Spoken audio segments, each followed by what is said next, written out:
Hi bros. మీకు psychological horror thrillers అంటే ఇష్టమా? అయితే ఇప్పుడు నేను చెప్పబోయే ఈ 3 థ్రిల్లర్స్ మీరు పక్కాగా చూడాల్సిందే. First one 'rose marries baby'. ఈ మూవీ యొక్క సింపుల్ ప్లాట్ ఏంటంటే, రోజ్ మేరీ తన హస్బెండ్ గాయ్‌తో ఒక కొత్త అపార్ట్మెంట్‌లో సెటిల్ అవుతుంది. అక్కడ ఒక బ్లాక్ మ్యాజిక్ గ్రూప్ ఉంటుంది. రోజ్ మేరీ ప్రెగ్నెంట్ అయిన తర్వాత వాళ్ళ చుట్టుపక్కల ఉన్న నైబర్స్ కొంచెం స్ట్రేంజ్‌గా బిహేవ్ చేస్తారు. వాళ్ళు అలా చేయడానికి రీజన్ ఏంటి అనేది మీరు మూవీ చూసి తెలుసుకోండి.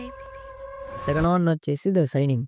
ఈ మూవీకి సింపుల్ ప్లాట్ ఏంటంటే, జాక్ టోరెన్స్ అనే రైటర్‌కి ఓవర్‌లుక్ అనే హోటల్‌లో కేర్‌టేకర్‌గా జాబ్ వస్తుంది. అయితే తన ఫ్యామిలీతో కలిసి అక్కడ సెటిల్ అవుతాడు. కానీ అక్కడ వింటర్‌లో హోటల్ మొత్తం ఐసోలేటెడ్ అవుతుంది. అప్పటి నుంచి కొంచెం స్ట్రేంజ్‌గా అక్కడ కొన్ని ఈవెంట్స్ జరుగుతాయి.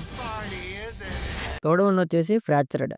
ఈ మూవీ యొక్క సింపుల్ ప్లాట్ ఏంటంటే, ఒక వ్యక్తి ఫ్యామిలీతో హాస్పిటల్‌కి వెళ్తాడు. కానీ కొన్ని ఇన్సిడెంట్స్ తర్వాత తన వైఫ్ అండ్ తన డాటర్ కలిసి మాయమైపోతారు. హాస్పిటల్ స్టాఫ్ కూడా వాళ్ళు చూడలేదంటుంది. కానీ యాక్చువల్‌గా అక్కడ జరిగిందేంటి అనే మిస్టరీ ఒక మంచి సస్పెన్స్‌గా ఉంటుంది ఈ మూవీలో.